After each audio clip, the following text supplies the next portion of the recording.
Cricket checker থেকে অধিনায়ক ধোনি। আজকের মহেন্দ্র সিং ধোনির জীবন নিয়ে তৈরি হয়েছে বিশাল বাজেটের সিনেমা। তাতে দেখানো হয়েছে একজন নিম্নবিত্ত ক্রিকেট চেকারের আজকের মহেন্দ্র সিং হয়ে ওঠার গল্পচিত্র। জন্মেছিলেন ভারতের উত্তরাঞ্চলের আলমোড়া জেলার তলসালম একটি অচেনা অখ্যাত গ্রামে। টাইম ম্যাগাজিনের লেখক চেতন বাগাত ধোনি সম্পর্কে লিখেছিলেন, তিনি শুধু ভারতকে বিশ্বকাপ ট্রফি এনে দেননি, 120 কোটি ভারতীয়কে শিখিয়েছিলেন কীভাবে বিশ্বকে জয় করা যায়। আজকের রকমারি আয়োজনে থাকছে ক্রিকেট চেকার MS ধোনি হয়ে ওঠার গল্প। ক্রিকেটে হাতেখড়ি। ক্রিকেটে ধোনির হাতেখড়িটা হয় স্কুলে পড়ার সময়। বাবা পন সিংয়ের রাঁচির একটি স্টিল কোম্পানিতে চাকরির সুবাদে সেখানকার স্কুলে পড়াশোনা করতেন ধোনি। প্রথম দিকে ফুটবলের প্রতি টান ছিল তার, ইচ্ছে ছিল ভালো গোলকিপার হওয়ার। একসময় ব্যাডমিন্টন, হকি ও টেবিল টেনিসের প্রতি নেশা চেপে বসে। ধোনি যে স্কুলে পড়াশোনা করতেন সে স্কুলে একজন বাঙালি শিক্ষক ছিলেন। তিনি স্কুলের একটি ক্রিকেট টিম তৈরি করেন, কিন্তু তার দলের কোনো উইকেট কিপার ছিল না। তাই তিনি ধোনিকে উইকেট কিপার হিসেবে খেলার কথা বলেন। ধোনি তার কথায় রাজি হয়ে উইকেট কিপার হিসেবে যোগ দেন সেই ক্রিকেট টিমে। উইকেট কিপার হিসেবে যোগ দিলেও অল্প কয়েকদিনের মধ্যেই ভালো ব্যাটসম্যান হয়ে নিজেকে গড়ে তোলেন ধোনি। এভাবে স্কুল জীবনে ক্রিকেট খেলায় হাতেখড়ি হয় মহেন্দ্র সিং ধোনির।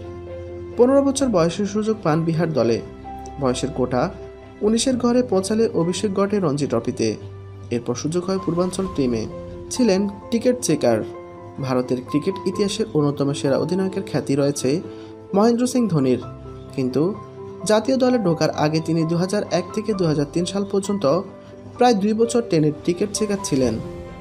রেল বিভাগের হয়ে ক্রিকেট খেলতেই তিনি লম্বা চুলের এই তরুণ নজরে পড়েছেন সবার। অবশ্য ম্যাচ খেলতে গিয়ে চাকরি হারিয়েছিলেন তিনি, সেটাই যেন জীবন বদলে দিল ধোনির। 2004 সালে নাইরোবিতে অনুষ্ঠিত ত্রিদেশীয় টুর্নামেন্টে ভারত এ দলের হয়ে 2 সেঞ্চুরি করে নিজের ভাগ্য বদলেন মিস্টার কুল। একই বছরের ডিসেম্বরে বাংলাদেশের বিপক্ষে ওয়ানডে অভিষেক। শুরুটা ছিল খুবই বাজে। 2007 সালে ভারতকে টি-20 বিশ্বকাপ, 2007 থেকে 2008 সালে সিবি সিরিজ, 2008 সালে বর্ডার গাভাস্কার ট্রফি, 2010 সালে অস্ট্রেলিয়ার বিরুদ্ধে জয় হয়েছে তার অধিনায়কত্বে। 2010 সালে এশিয়া বিশ্বকাপ, 2011 বিশ্বকাপ এবং 2013 সালে ইংল্যান্ডের মাটিতে চ্যাম্পিয়ন্স ট্রফি জয় দিয়ে প্রথম অধিনায়ক হিসেবে আইসিসির 3টি ট্রফি জিতেছেন ধোনি তার অধিনায়কত্বে। 2009 থেকে 2011 পর্যন্ত টেস্ট র্যাঙ্কিংয়ে ভারতের প্রথমবারের মতো 1 নম্বরে হয়ে ওঠা তার অধীনেই।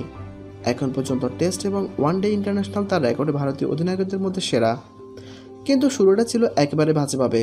রান আউট হয়ে সাজঘরে ফিরেছিলেন বিনা রানে। তবে লড়াকু এই ক্রিকেটার জাতীয় দল থেকে ছিটকে পড়েননি। বিহার ও ভারতীয় এ দলের ধারাবাহিক পারফরম্যান্সে নিজের যোগ্যতার প্রমাণ দিয়েছিলেন। পাকিস্তানি বিপক্ষে 123 বলে 148 রানের অসাধারণ ইনিংসটির পর সবার নজর পড়েন ধোনি। এরপর শুধু এগিয়ে চলা। বিশ্বের সবচেয়ে ধনী ক্রিকেটার। বিশ্বের জনপ্রিয় ম্যাগাজিন ফোর্বসের তালিকা অনুযায়ী মহেন্দ্র সিং ধোনি বিশ্বের সেরা ধনী ক্রিকেটার।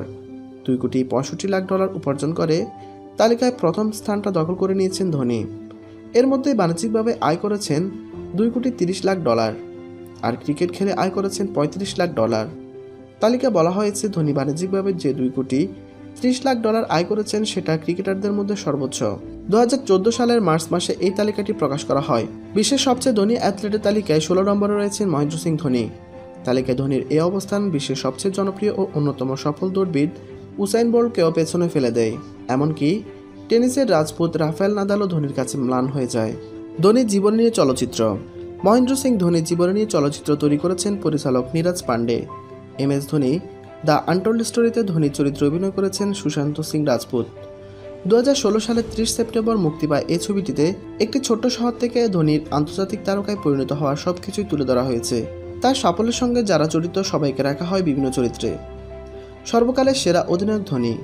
মহেন্দ্র সিং ধোনি ভারতীয় অধিনায়ক যিনি 2007 সালে ভারতকে টি-20 চ্যাম্পিয়ন, 2011 সালে বিশ্ব চ্যাম্পিয়ন এবং 2013 সালে চ্যাম্পিয়ন্স ট্রফি জিতিয়েছেন। এসব ট্রফির রাজসাক্ষী ধোনি, তার হাত ধরেই আসে এসব ট্রফি। বিশ্ব চ্যাম্পিয়ন দলের অধিনায়ক ধোনি টি-20 চ্যাম্পিয়ন করানোর পর থেকে এই না পাওয়া চ্যাম্পিয়ন্স ট্রফি জয়ের আশা ব্যক্ত করেন। অবশেষে তাও পূরণ করে একমাত্র অধিনায়ক হিসেবে 3টি ট্রফি ঘরে তোলার গৌরব অর্জন করেন। টি-20 বিশ্বকাপ, 50 ওভারের ক্রিকেটের বিশ্বকাপ, IPL, চ্যাম্পিয়ন্স লিগ, টি-20, টেস্ট এবং ওয়ানডে ক্রিকেটে বিশ্ব র্যাঙ্কিংয়ে সেরা দলকে নেতৃত্ব দেওয়ার পর এবার চ্যাম্পিয়ন্স ট্রফিও হাতে তুললেও ভারতীয় ক্রিকেটের সর্বকালের সেরা ক্যাপ্টেনের জায়গায় বসে পড়বেন অনায়াসে। একমাত্র রিকি পন্টিং তার সঙ্গে তুলনীয়। পন্টিংয়ের সময় অস্ট্রেলিয়ার টেস্ট ও ওয়ানডে দুই ধরনের ক্রিকেটে 1 নম্বরে থেকেছে, কিন্তু টি-20 বিশ্বকাপ ভাগ্য হয়নি পন্টিংয়ের। তাই তো ধোনি সর্বকালের সেরা একজন অধিনায়ক। জন্ম ও পরিবার। 1981 সালের 7 জুলাই ঝাড়খণ্ডের রাঁচি এলাকায় জন্মগ্রহণ করেন মহেন্দ্র সিং ধোনি। তার ডাকনাম মাহি। ধোনির বাবা পন সিংয়ের জন্মস্থান ভারতের উত্তরাঞ্চলের আলমোড়া জেলার তলসালাম গ্রামে। ভালো চাষাবাদ না হওয়ায় অল্প লেখাপড়া জানা ধোনির বাবা একটি চাকরির আশায় চলে যান উত্তরপ্রদেশের লখনৌয়ে। সেখানে কাজ না জোটায় তিনি চলে যান ঝাড়খণ্ডের বোকারো, কিন্তু এখানেও কোনো কাজ জুটল না। তাই আবার একটা কাজের আশায় পাড়ি জমালেন ঝাড়খণ্ডের রাঁচিতে। 1964 সালে যোগ দেন স্টিল কোম্পানিতে। তার মায়ের নাম দেবকী। ধোনিরা 3 ভাই বোন। ধোনির বড় 1 ভাই ও বোন রয়েছে। প্রেম। MS ধোনির জীবনেও আছে এক বিয়োগান্তক প্রেমের গল্প। একে অপরকে ভালোবেসেছিলেন গভীরভাবে। একে অপরের সঙ্গী হবেন এমনটাই প্রত্যাশা ছিল দুজনের। তখনও ক্রিকেটার হিসেবে সর্বোচ্চ পর্যায়ে পৌঁছেনি তিনি। 22-23 বছর বয়সী ঝাড়খণ্ডের তরুণ খেলোয়াড়টি লড়েছেন জাতীয় দলে জায়গা করে নিতে। ধোনি যখন আন্তর্জাতিক ক্রিকেটে পা রাখার বার্তা দিচ্ছেন, তখনই ঘটে দুর্ঘটনাটি। একটি সড়ক দুর্ঘটনায় পৃথিবী ছেড়ে চলে যান তার প্রেমিকা প্রিয়াঙ্কা ঝা। দেশে ফিরে তিনি জানতে পেরে মানসিকভাবে এতটাই ভেঙে পড়েছিলেন, প্রায় 1 বছর স্বাভাবিক হতে পারেননি। ভারতীয় ক্রিকেটের এই উইকেট কিপার ব্যাটসম্যান। কাছের সব মানুষ তো ভেবে নিয়েছিলেন ক্রিকেটও বোধহয় ছেড়ে দেবেন মাহি, কিন্তু মানসিক বিপর্যয় সামনে ঘুরে দাঁড়িয়েছেন। আবারও ফিরে এসেছেন ক্রিকেটে। তারপর সময় যত গড়িয়েছে ততই মেখেছেন সাফল্যের গৌরব। ব্যক্তি জীবনের সঙ্গী হয়ে আসেন সাক্ষী রাওয়াত। মহেন্দ্র সিং ধোনির অবসর নিয়ে যত জল্পনা কল্পনা হয়েছে এতদিন, সব জল্পনা কল্পনার ইতি ধোনি নিজে টানলেন আজ। সামাজিক যোগাযোগ মাধ্যমে জানিয়ে দিলেন শেষ হয়েছে তার আন্তর্জাতিক ক্যারিয়ারের বর্ণাঢ্য অধ্যায়টা।